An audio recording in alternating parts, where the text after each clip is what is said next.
The first time I saw her, she was standing perfectly still in the rain, her ribs sharp beneath a coat that had long forgotten warmth. A cracked metal bowl sat in front of her like some sacred artifact, and the German shepherd guarded it with the kind of devotion you usually only see in stories about soldiers and ghosts.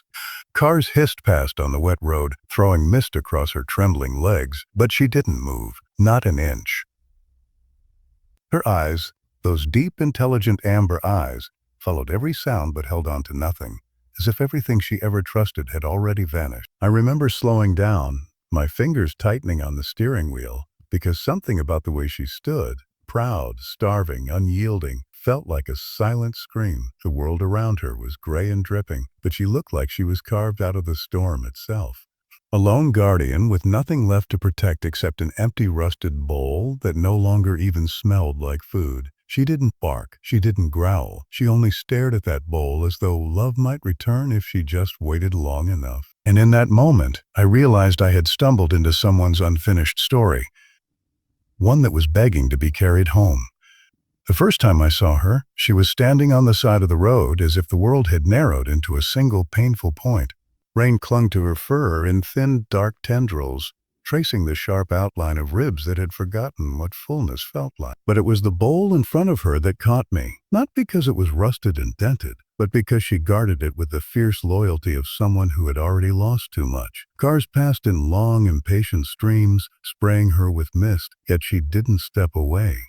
She stared at that empty bowl like it still belonged to someone she loved, as if the memory of that person might return if she simply waited long enough. I slowed without realizing it, heart tightening in a way I couldn't quite explain. Something about her posture, proud but trembling, pulled at me like a whisper carried through the rain. She didn't bark when I got out. She didn't growl. She simply watched me with eyes that looked too tired for suspicion and too loyal to abandon her vigil. I crouched slowly, speaking softly, the way you do when you're afraid the smallest movement might break something fragile. She didn't come closer, but she didn't leave either. The rain soaked through my hoodie as I placed a bit of food near her and stepped back. She waited a full minute, body tight, before finally lowering her head to eat. Even then, she kept one eye on the bowl, as though afraid the food might vanish the way the rest of her world had. Over the next hour, I learned her story without a single word. The faded mark around her neck where a collar used to be, the way she flinched at the sound of a car door closing, how she kept shifting her weight, ready to bolt but too exhausted to run. Every detail told me she hadn't been lost. She had been left. She had been left. I lifted the bowl and she stiffened immediately. It didn't matter that it was empty. It was all she had left of someone. So I placed it back down gently, and only then did her body soften again. Her loyalty broke something inside me. How many days had she waited? How many nights had she guarded nothing but hope? When I finally coaxed her into the car, she hesitated at the doorway, as though crossing the barrier meant giving up on whoever she had been waiting for. I didn't rush her. I just opened the back seat and sat on the curb beside her until she took one trembling step, then another. She curled up as far from me as she could, her bowl tucked beneath her paw like a shield. At home, she refused to come inside at first. She lingered on the threshold, eyes flicking from the open door to the dark street behind us. I could almost feel her heart splitting between habit and possibility. I placed her bowl just inside the doorway. That was enough. She stepped over the line. Healing didn't happen quickly. She ate like someone expecting every bite to be the last. She slipped with her head toward the exit, paws twitching with silent memories. Some nights she'd wake in panic, pacing, searching for something she couldn't name. I stayed with her through each storm, whispering patience into the trembling spaces of her fear. But slowly, beautifully, something shifted. The first time she fell asleep with her body fully relaxed, her breath steady and soft, I felt something warm settle inside me, the way dawn settles into the bones of an exhausted night. The first time she nudged my hand for affection, it felt like the smallest miracle. She began exploring the house with cautious curiosity, sniffing corners, testing the softness of blankets, listening to the quiet like she was learning the language of safety all over again.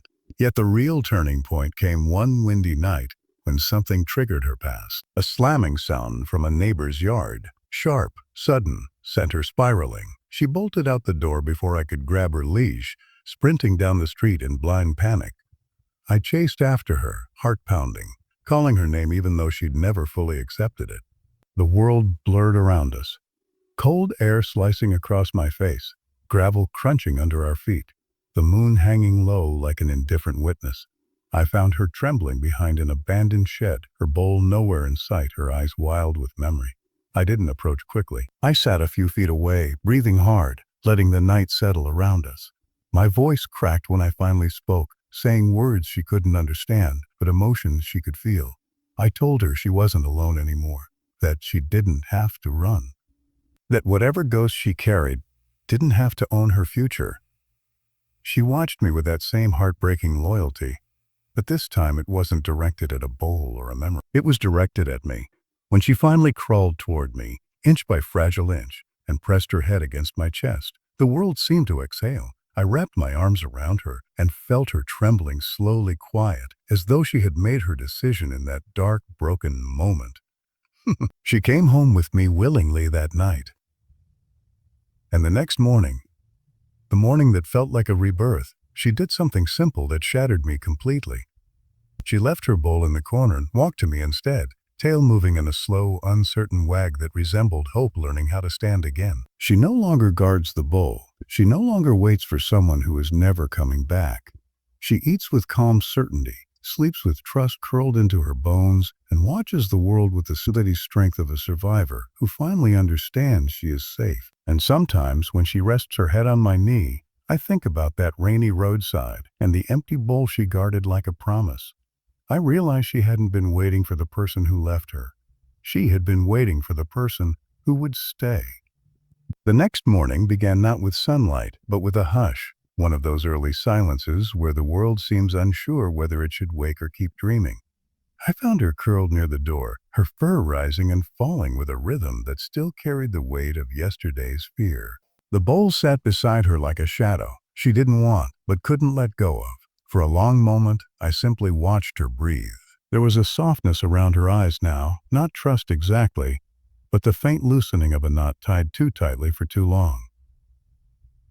When she opened her eyes and saw me, she didn't flinch. That alone felt like progress. I moved slowly, letting her see every gesture. She rose to her feet, her ribs shifting beneath her coat, and stepped back, not out of fear, but out of habit. The abandoned learned distance the way children learn language. I placed fresh water near her and waited. She approached with careful steps, glancing at me between sips, her ears lifting at the smallest sound. She drank as though she were still unsure the water would stay. Later, when I opened the door to let the cool morning air in, she stopped at the threshold again. The world outside seemed too big for her now, too full of ghosts. She stared at the street as if it held the version of her who once waited beside that rusted bowl. I knelt beside her, offering neither command nor reassurance, just presence. And slowly, with the tentative courage of someone stepping into a life they never believed they'd have, she took one step outside.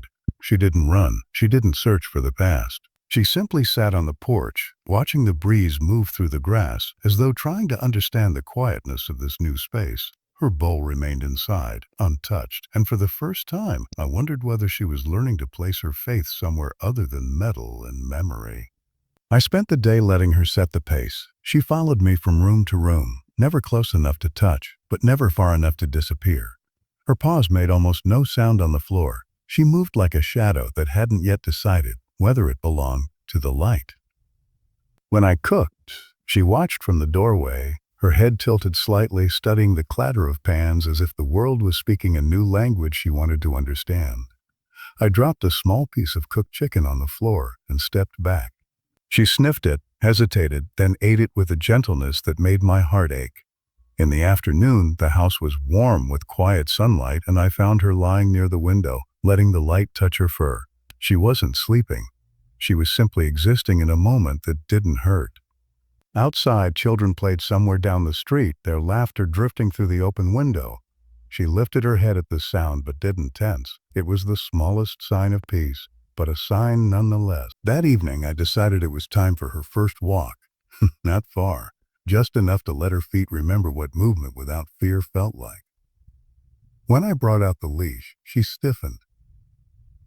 Not violently, just a soft tremble, a memory flickering across her body. I didn't reach for her. I sat on the floor instead, placing the leash beside me. She stared at it with a complicated expression, the kind of look that comes from an old wound brushing against a new possibility. After a long minute, she stepped closer, not to the leash, but to me, as if choosing who to trust mattered more than the object itself. When I finally clipped it to her collar, she didn't pull away. She simply took a deep breath, and we stepped into the evening together. The sky was painted in slow, fading strokes of orange and violet. The air was cool, carrying the scent of wet earth and distant cooking fires. She walked beside me with hesitant grace, her body angled slightly sideways, as though keeping one part of herself ready to retreat if the world shifted too quickly. We passed houses, gardens, barking dogs, and she stayed steady, her steps small but courageous. When a car passed too close, she froze, every muscle pulling tight. I didn't tug the leash. I knelt beside her until she looked at me instead of the road. Her breath slowed. She stepped forward on her own. Halfway down the block, something unexpected happened. She nudged my hand with her nose. Quick, shy, barely there. But it happened. A gesture so small it could have been missed if I'd blinked, yet so enormous it felt like the earth tilting beneath us. I didn't react loudly. I didn't praise her too much. I just let my fingers brush the top of her head the way you touch something sacred. That night, she didn't sleep near the door. She slept near me. She curled up at the foot of the couch as I read, her breathing steady, her paws twitching softly in dreams that no longer seemed to hurt her.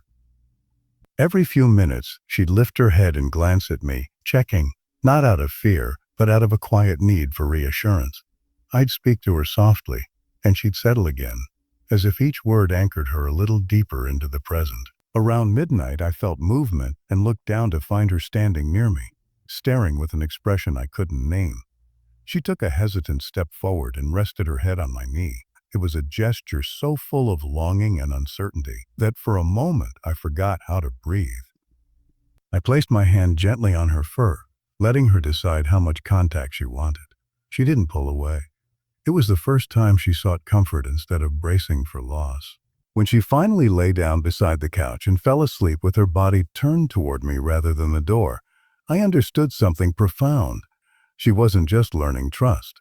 She was learning belonging, a far deeper, quieter kind of healing. And as the house settled into silence around us, I realized that the dog who once guarded an empty bowl wasn't guarding anything anymore. She was slowly, painfully, beautifully learning to live again. Tomorrow, I knew, would bring new fears, new memories, new steps forward and back. Healing was never a straight line. But tonight, in the soft glow of the living room, with her warm breath against the floor and her presence filling the quiet space between us, I felt the fragile beginning of something that looked a lot like hope. The next morning rose in a soft hush. Aspiringly breathed out after holding tension for too long.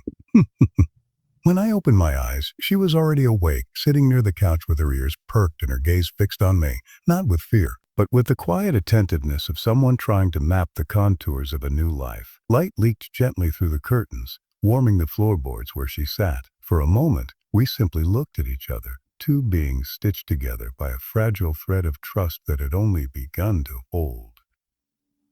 When I stood, she followed with steps that were cautious but certain, as though staying close was a choice she was trying on for the first time. In the kitchen, she watched every movement, not with hunger but curiosity. The bowl that once defined her entire world now rested in a corner, clean and empty. She glanced at it only once that morning, and even then, her gaze drifted away quickly, the way someone looks at an old wound they no longer intend to reopen. I made breakfast slowly, letting her see each gentle motion. She paced in small loops, pausing to sniff the air, her tail lifting in a soft curve that wasn't quite a wag, but wasn't the stiff line of fear anymore. When I placed her food down, she approached it with a calmness that surprised me. She didn't rush, didn't guard it with her body. She simply ate, lifting her head every few bites to make sure I was still there. Later, when I opened the back door to let in the warmth of the rising sun, she stepped onto the porch with a quiet confidence that felt new. The backyard, with its soft grass and morning breeze, became a playground for her tentative curiosity. She sniffed flowers, followed trails invisible to my eyes, and paused often to turn back toward me, checking if this freedom was allowed. I sat on the porch steps, watching her rediscover the world one blade of grass at a time. Every time she returned to me, sometimes brushing her side against my leg, sometimes merely sitting near my feet, I felt a tenderness rise in my chest that was too large and too fragile to name. It was later in the afternoon that her past returned, not dramatically but subtly, like a shadow slipping beneath the door. A distant engine revved loudly on the street outside, and the moment the sound reached her ears, her body froze. Her tail dropped, her ears flattened, and her eyes widened in that glassy way. Trauma steals from the innocent. She backed into the corner of the living room, trembling, her breaths turning shallow. I spoke softly, not moving closer, letting my voice settle into the space between her panic and my presence. It took several minutes, long, aching minutes, before her trembling eased and she dared to lift her gaze. I didn't touch her. I didn't force comfort. I simply sat where I was and let her know she wasn't alone in the wave that threatened to pull her under. Eventually, she took a step toward me, then another, until her head pressed gently against my shoulder.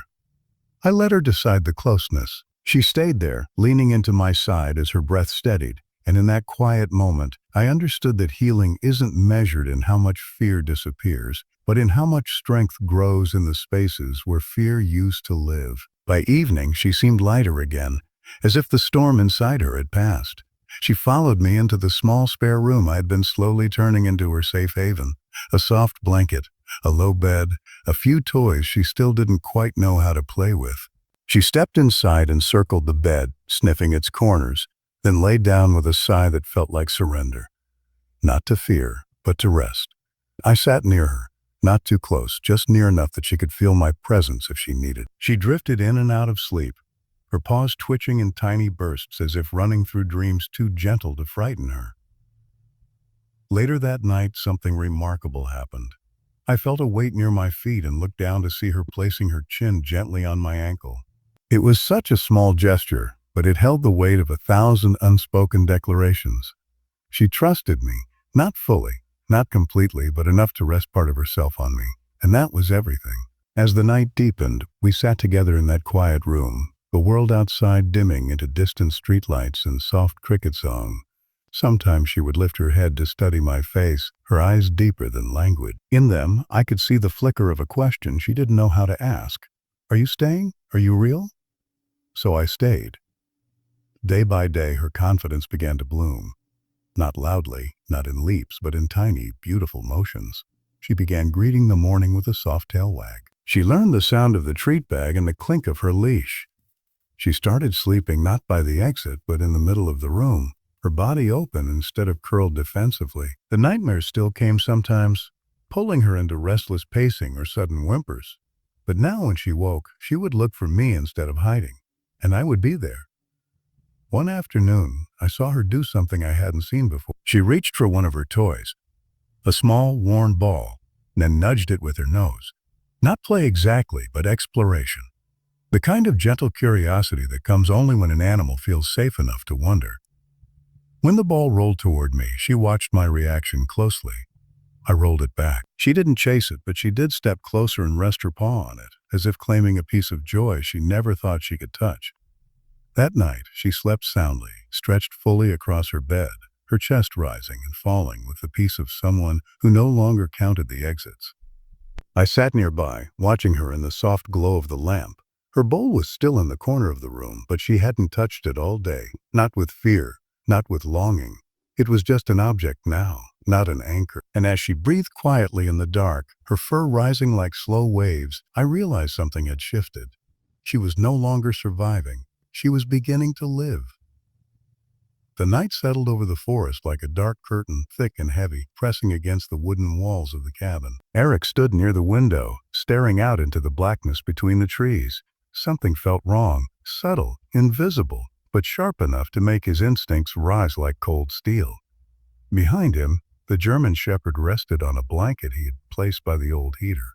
Her wounds were healing slowly, though her side still hurt when she breathed too deeply. She watched Eric quietly, her eyes following every movement, sensing the tension in his shoulders long before he spoke. "You feel it too, don't you?" Eric's voice was low, almost a whisper. The shepherd didn't move, but her ears tilted slightly, listening to the night. Silence. Not the natural silence of the wilderness, but an unnatural one. Too still, too perfect. Even the insects had stopped. Eric stepped away from the window, checking the old rifle he kept locked away. Not because he wanted violence, but because the world had taught him that danger rarely gives warnings. He ran his fingers along the barrel, then paused. "I don't know who they are," he murmured, "but someone hurt you. Someone left you to die. And people like that, they don't just disappear." The shepherd let out a quiet exhale, almost a sigh, as if acknowledging the truth he was refusing to admit. Eric sat beside her and placed a hand gently on her head. "You're safe here. No one will take you again." She leaned into his touch, slow and careful, trusting him more than she trusted the world. But trust does not quiet the forests. It does not silence footsteps. A distant crack echoed from the trees, so faint that any ordinary person would have mistaken it for a falling branch. But Eric heard it. The shepherd heard it. Their heads lifted at the same time. Eric's breath tightened. That wasn't an animal. Another step. Closer this time. The shepherd rose slowly despite the pain, her stance shifting from resting to alert. She stood in front of Eric, guarding him instinctively, injured, exhausted, barely healed, and still she chose to protect him. Eric whispered, "A no. Stay behind me," but she didn't move. Outside the cabin, shadows shifted between the trees. Not one person, several. Moving with purpose, moving like people who had done this before. Eric felt the weight of the moment settle into his spine. He whispered, "A beat passed." "No, they're looking for you." His pulse quickened. The pieces fit together now, the scars on her body, the cut on her collar that suggested someone tore something off, the trained discipline she showed even while injured. She hadn't escaped a cruel owner. She had escaped something far worse. Another step, then another. Now just outside the tree line, Eric's mind raced. He didn't know how many they were, what weapons they had or what they wanted, but he knew one thing. These people did not come to ask questions. He moved quickly, checking the lock on the cabin door, securing the windows, turning off the lantern. Darkness swallowed the room, leaving only a faint glow from the dying embers in the heater. The shepherd stood tall now, tail straight, teeth bared silently.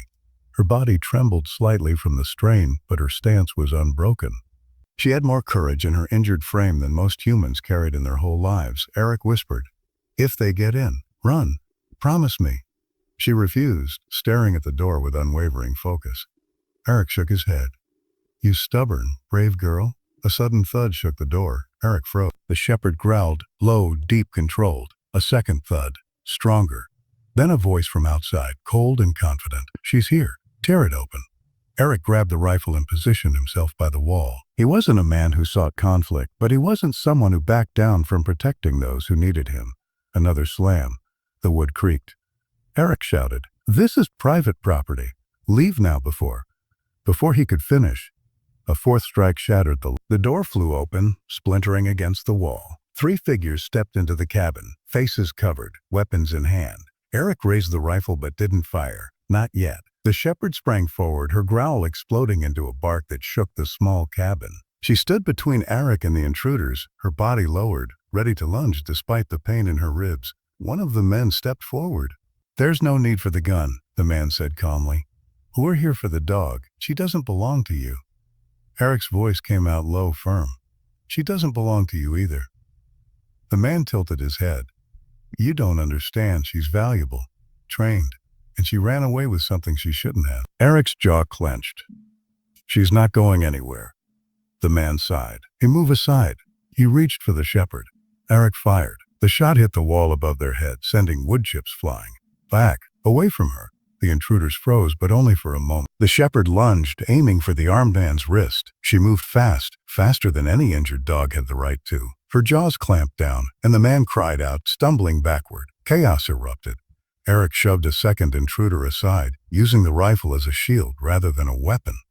The shepherd held her ground, refusing to let the first man get past her. The third man realized the plan was falling apart and shouted, "A retreat!" They bolted out the door, dragging the injured one with them. Within seconds, the forest swallowed them, leaving only echoes and broken splinters behind. The cabin fell silent. Eric dropped the rifle, breath shaking. The shepherd stood trembling, her injured body pushed to its limit. She swayed. Eric rushed to her. "You shouldn't have fought," he whispered, his voice thick. She leaned against him, exhausted but proud. Eric held her gently. "They'll come back," he said. "But next time we'll be ready." Outside, the forest breathed again. But the night had changed, and so had their fate. The sunrise was gentle, spilling soft gold across the floorboards of the cabin. Outside, the world shimmered with dew, the forest alive with bird calls and the slow hum of morning. Inside, everything was quiet. The air smelled faintly of damp wood and the lingering warmth of the night's fire. The German shepherd lay on her blanket, stretched out fully for the first time, her chest rising and falling in even, untroubled breaths. The wounds that had once defined her body were healing, fading into memory, leaving only the strength of survival behind. Eric sat in the corner, watching her, feeling the stillness as if the house itself had exhaled in relief. The night's terror, the men who had come for her, the fear that had driven her to guard herself for so long, was gone, dissipated by sunlight and the safety of this quiet room. He reached over, letting his hand brush her head gently. She didn't flinch. She didn't shy away. She simply leaned into it, pressing her warm cheek against his palm, as if anchoring herself to the present, to him, to the world that had chosen to care for her at last. She moved slowly then, rising to her feet and padding toward the corner where her old bowl had sat through countless nights of longing. The metal was dull now, rusted and scarred, but she regarded it calmly, sniffed it once, and walked past it. She did not guard it. She did not wait. She walked toward Eric instead, and as she approached, her tail lifted just slightly, uncertain at first, then with more confidence, curling in a faint arc of trust. Eric knelt, letting her choose her own path. She stepped closer, nudged his hand with her nose, and finally settled at his side, resting her head on his knee.